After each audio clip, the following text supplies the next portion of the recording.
Right now at noon, Madison police investigating an overnight homicide. We'll have the latest details. Plus, President Trump scheduled to travel to Egypt and Israel to celebrate the ceasefire agreement when hostages could be released. This is News 3 Now at noon.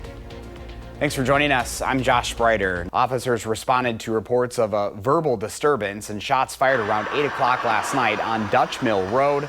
When authorities arrived, they found a 38-year-old man with a gunshot wound. That man died at the scene. Madison police say the investigation is ongoing. If you have any information or video camera footage of the incident, call Madison police at 608-255-2345. You can also send an anonymous tip to the Madison Area Crime Stoppers online or at 608-266-6014. Madison police are also looking for 3 masked suspects who attacked 2 victims inside their home. The attack happened Wednesday afternoon at Luann Place Apartments on Madison's west side. The attacker shot 1 victim who were told should survive. Neighbors we talked with say crime has not been a problem in this neighborhood. I've never felt unsafe walking in this neighborhood. So I live right there. But yeah, I've never felt unsafe walking in the neighborhood. Never had a problem. Been over here for like almost 4 years. Never had an issue at all. No arrests have been made. If you have any information related to this attack, you're asked to call Madison Area Crime Stoppers. Right now, an investigation is underway after an off-duty Milwaukee police officer shot and killed a man following a traffic incident. Family members identify the man as 26-year-old Elijah Wilkes. The police chief says the officer was on his way to work Thursday when a fight broke out. Officials say Wilkes struck the officer with a gun, prompting the officer to open fire. However, a witness claims Wilkes didn't pull a gun. Wilkes' friends say they were on FaceTime with him when the crash happened and that they heard the gunfire. The only other thing I heard was get on the ground. Nobody said I'm a police officer or anything. How does a minor accident change into a deadly force situation? Unacceptable. We have to be better than this. At this point, it's still unclear who caused the crash. Police say the officer involved is 40 years old with 21 years of service and is now on administrative duty pending the outcome of the investigation. A first warn traffic note beginning Monday in Madison. Phase 1 of the 4-year John Nolan reconstruction project begins. This stage is expected to be the longest and most notable portion. Traffic will be limited to 1 lane in each direction from Lakeside Street just past Olin Park to Broome Street near the Monona Terrace. All 6 existing bridges on this stretch will be replaced and 3 new bridges will be added for bikes and pedestrians. This phase is expected to last through summer of 2027. Timelines are tentative and the city will provide alternate routes as they become available. The city of Middleton is also passing along a construction update. Century Avenue now has a northbound lane closure between Marina Drive and Allen Court for curb and asphalt repairs. This is through October 17th. Mendota Avenue is also closed between the UW Health lot and Oakwood Place through October 24th through sanitary work and connection work there. Meanwhile, High Road and Parmenter Street projects remain on schedule with crews expected to wrap up in the coming days. Let's get a first check of your first warn forecast. Here's meteorologist Blaze Keller. Hi, Blaze. Hello. It was a rainy start to Friday, taking a quick sample of some of the radar estimated rain that has fallen over the last 24 hours. We get into these darker blue southern parts of Dane County as well as northern parts of Rock County. That's where we maybe got upwards of about a ½ inch to an inch of rain. As we were expecting, not widespread heavy rain. Likely a lot of us picked up about ¼ inch as those showers moved on through this morning. Lingering behind the showers is the cloud cover, especially across southeastern Wisconsin, and that is going to keep our temperatures on the cooler side. Again, right about now is when we should, if we wanted to get into those low 70s, be underneath plenty of sunshine. Instead, we're underneath that cloud cover, so it's going to be a real struggle to get into those upper 60s, let alone the low 70s, because of that cloud cover. But where there isn't any cloud cover, Prairie du Chien, Bosco Belt, we're in those upper 60s to low 70s. So again, the sooner we can get these clouds out here, the quicker we are going to warm on up. But I think a lot of us further east, we're going to be hanging out a little bit cooler than folks to the west, probably more into those mid to upper 60s. Further west, the upper 60s to low 70s. We'll be back underneath plenty of sunshine for the weekend, right around the corner, upper 60s on Saturday, light winds Sunday. Sunday, clouds will start to move in towards the second half of the day, rain overnight. But throughout the day on Sunday, we should stay mostly sunny, upper 60s to low 70s, with at times breezy southeasterly winds. Josh, we're going to look ahead in the full forecast to our next chance for rain that does arrive Sunday night and take a look at what lies ahead for next week as well in terms of temperatures coming up in just a few minutes. All right, Blaze, we'll see you a little later. Thank you. The government shutdown is now in its 10th day, with Republicans and Democrats still locked in a stalemate. Senators have now left Washington until next week. All eyes are on air travel, with the shutdown straining the TSA and the federal air traffic control system. And as the harvest continues across the country, farmers say delays to federal aid and tariffs are taking a toll. When you start to stack all of those things together, you're really coming up against some real pressures that make it very difficult for families. The Senate is scheduled to return to Washington next Tuesday at 3 p.m. Speaker of the House Mike Johnson is promising to keep his chamber closed until the Senate passes the Republican spending bill. Israel's military says the ceasefire in Gaza is now in effect, starting the 72-hour clock for the release of the remaining hostages in Gaza. In exchange, Israel will release 250 Palestinian prisoners. Natalie Brand is at the White House. The Israeli military released video showing its troops in Gaza withdrawing to an agreed-upon line. With the ceasefire in effect, the remaining hostages are expected to be released in the coming days. And Palestinians are starting to return to what's left of their neighborhoods following 2 years of war. President Trump, who helped broker the peace deal, headed to Walter Reed Medical Center this morning. He's scheduled to visit Egypt and Israel on Monday. I think it's going to be a day of great celebration. I've never seen anything like it. The streets of so many countries right now, they're just roaring with love and with praise for the people that did this. At Hostage Square in Tel Aviv, Israelis prayed for the hostages' safe return. Israel believes 48 remain in Gaza, 20 of them still believed to be alive. Too soon to open champagne. For the past 2 years, Yehuda Cohen has been fighting for the release of his son, 21-year-old Nimrod Cohen, an Israeli soldier. It's complicated because we don't know exactly in what condition. After 2 years, he will come out. This is a big void. We want to get to that point and start rehabilitation on Nimrod, of course. The Trump administration says up to 200 U.S. military personnel will help monitor the implementation of the ceasefire agreement in Israel, working with other international forces on the ground. The troops will also assist with the flow of humanitarian aid into Gaza. President Trump says Palestinians will not be required to leave Gaza during the reconstruction phase. Natalie Brand, CBS News, the White House. The 250 Palestinian prisoners set to be released as part of the initial phase of the agreement are serving life sentences. Israel is also expected to release 1,700 more people arrested in the 2 years since the October 7th terror attack. Well, coming up next on News 3 Now at noon, what the IRS's new tax brackets will look like for next year. Plus, how many people Discord says may have had their data stolen during a recent breach.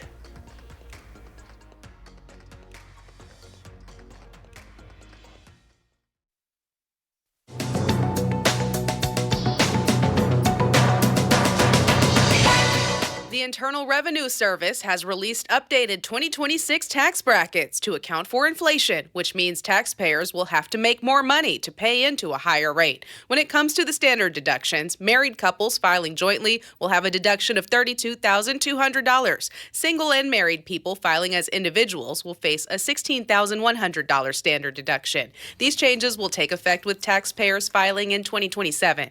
Discord confirms around 70,000 users may have had their data stolen during a recent data breach, including names, email addresses, billing information, and government ID images. The social media platform says its systems were not hacked and that the cyber criminals gained access through a third-party service provider. Discord says an investigation is underway and it is contacting impacted customers. And the Consumer Product Safety Commission is warning Americans not to use two products due to burn hazards. More than 46,000 Ambiano electric pressure cookers sold nationwide by Aldi have been recalled after 11 reports of contents escaping the device while in use. There have been at least 8 reports of severe burns. Also, Calico Brands is recalling roughly 175,000 Scripto premium torches, also citing fire hazards. Consumers are urged to contact the product's makers or sellers for a refund.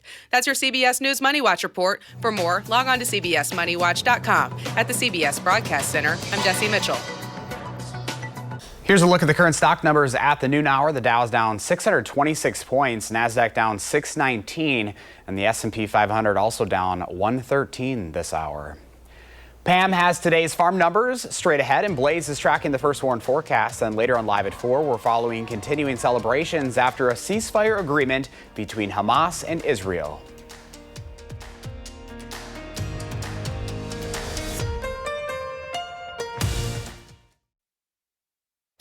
Welcome back. Let's check in now with Pam Yankee for the Midwest Farm Report. We made it to Friday, Pam.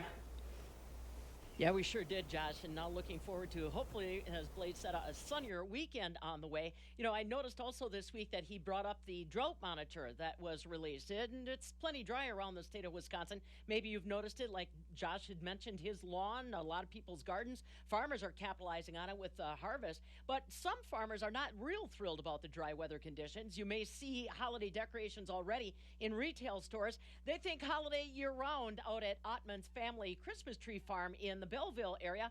Thank you to Steve and Sue Ottman for inviting me out, where Steve tells me that the more than 40 acres of Christmas trees that he's managing this year, well, let's just say some of them were a little thirsty this growing season. The big trees have been okay. The new stuff we put in, we've lost probably 50%, maybe more. We'll know better in the spring after they go through the winter. It's pretty dry even right now. Yeah, and it's going to have an effect on the new stuff we put in. Like I said, Steve's not the only Wisconsin Christmas tree operator that's trying to take stock in what he's got right now and what he will have in the future. Like he said, if they lose those saplings this year, then they've got to try to rethink the volume available a few years down the road. He's also planning a little bit of a price increase on the trees coming up this November when harvest season begins. Probably up about $5. He said he hasn't raised the price since the pandemic, but the high cost of fuel and labor makes it almost necessary. So, yeah, he's thinking holidays year-round. Well, I'm thinking about the markets today in Chicago, which have been trending just a little bit lower as far as our corn and beans are concerned. I see that now there will be no meeting between China and the United States. American Soybean Association just coming out with a reaction that they're not happy about that. So the turmoil between China and the United States continuing to roil our soybean producers. Dairy markets also keeping an eye on those international markets. Today in Chicago, the barrel cheese down 3 at 171. 40-pound block cheese down 6 at 170. The AA butter, though, gained 1/4 cent to 160.5 per pound. So I think, Josh, though, it may be dry, but it looks like a beautiful homecoming weekend for folks to celebrate, whether it's on campus or a high school event. And, of course, I'm going to be ready for a little festive activities Sunday afternoon up in Green Bay for the Packers. So, as usual on a Friday before a game, go Pack Go. Yeah, I see you got, you're rocking the green. I got my red on. It's like we're all out in Wisconsin colors this weekend, Pam. I'm all right with that. Well, you have a great weekend. We'll talk to you next week. Thanks, Josh. Time now for your certified most accurate forecast with First Warn meteorologist Blaze Keller. A little rain earlier, but not too bad as far as timing goes. No, you know, occurring at night and into the early morning hours is kind of the optimal time for rain, even as we get into fall. That way the moisture can get into the ground and not evaporate. So the ideal time for rain, I wish it would have been a little bit heavier. As we just heard, you know, Christmas tree farmers, especially their new trees, are suffering. And so we need more rain, and thankfully there is more on the way. It's looking like Monday. Unfortunately, it's not looking to be heavy. Again, we're at that point in the year where we start to say goodbye to those heavy rain events. And that comes after a very pleasant weekend as our next high pressure system moves on in. This is going to keep us sunny throughout Saturday. It's pushing off to the northeast, so it's not going to pull up as much warmth as we go into Sunday, but it's still going to, as those winds turn on the south, bump up our temperatures as we go into Sunday from the upper 60s on Saturday to more or less the low 70s on Sunday. Clouds will start to increase as we go further into the evening hours. So if you're heading up to Lambeau, it is going to be dry for when they take on the Bengals. But as we go overnight into Monday, that's when we see our next chance for rain. Again, like this last round of rain, it's not going to be heavy, unfortunately. And it really looks to start as we go overnight Sunday into the morning hours on Monday. This is jumping future track to that time frame, and then that rain breaks up as we head into the afternoon. If we take a look at possible rain totals, much like today, probably a couple tenths to maybe a quarter of an inch at best, more of that widespread a tenth of an inch to a quarter of an inch. We could see maybe isolated spots, again, much like this morning, of a half an inch or more. Not likely going to see that widespread half an inch to an inch, which would be a little bit more ideal, given that we still could put moisture into the ground. The ground hasn't frozen yet.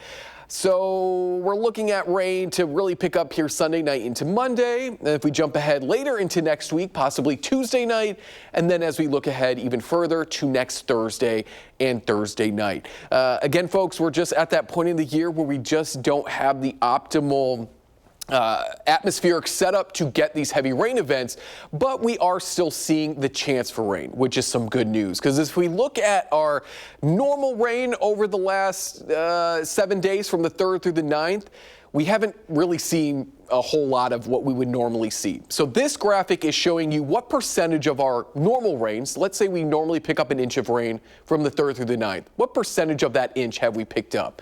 For those in the red, we've only picked up about a 5% to about a quarter of that inch of rain. When we get into these browns and these oranges, that's where we get a little bit more rain falling back into the ground, closer to our normal from the 3rd through the 9th. So Josh and folks at home, further north and west, are kind of in that optimal spot where we've gotten a lot more rain, more into central parts of our coverage area. That's where those rain showers tend to dry out a little bit more, and we're just not getting our usual rain. But we'll keep our fingers crossed that Monday, hopefully that line of rain holds through as it moves through parts of Wisconsin. But we are not going to see rain this weekend, whether you're going to be here for homecoming, you're going to the game, you're going to the farmers markets. Even Friday night football tonight is going to be quiet. Badgers taking on the Iowa Hawkeyes tomorrow at 6 p.m. and it is going to be sunny.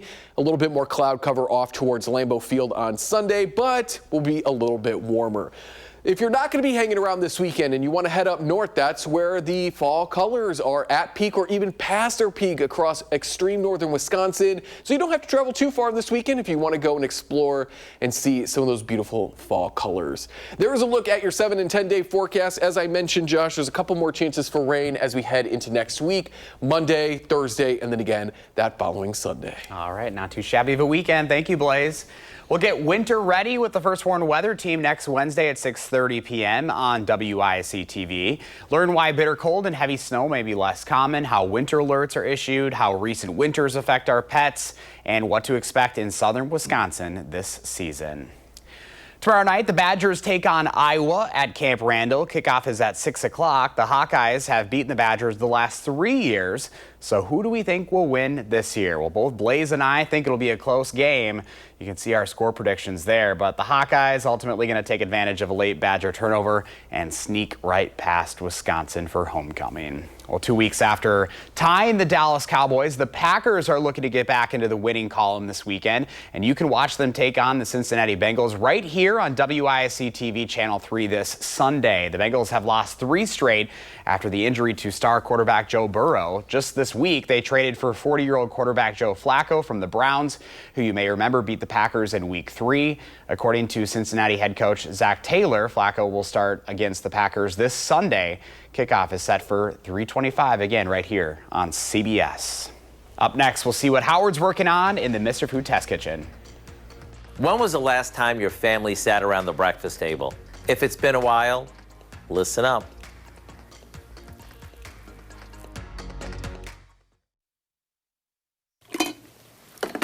I don't know about you, but if you're like most of us, getting up and out of the house during the week is challenging enough, let alone coming up with something good to eat. So when the weekend rolls around, I bet you're ready for a hearty breakfast that's more laid back. If so, how's this for an idea? We begin by beating together some eggs with a little milk, scallions, and a few seasonings. Once that's mixed, we stir in some shredded cheddar cheese and set it aside. Now, we place a package of refrigerated buttermilk biscuits on a cutting board and cut each one into 6 pieces. We tried cutting these a few different ways and found the easiest way was with a pair of kitchen shears. Once they're all cut, we toss them into the egg, give them a stir so they're not all stuck together, and pour the whole thing into a baking dish. And as you can tell, we got a lot of inspiration from our dairy case for these. What we end up with is an all-in-one breakfast that has layers of fluffy egg topped with a freshly baked cheesy biscuit topping. Now, if that isn't worth waking up for, what is? I hope you'll go online and get the recipe for our egg and cheese biscuit bake. So this weekend, you'll be armed with a recipe that shouts rise and shine. I'm Howard in the Mr. Food Test Kitchen, where today we're looking for a more leisurely way for you to say, ooh, it's so good. Thanks for watching News 3 Now at noon. Coming up next is The Bold and the Beautiful. We're back live at 4, and you can always find us streaming 24/7 on Channel 3000+.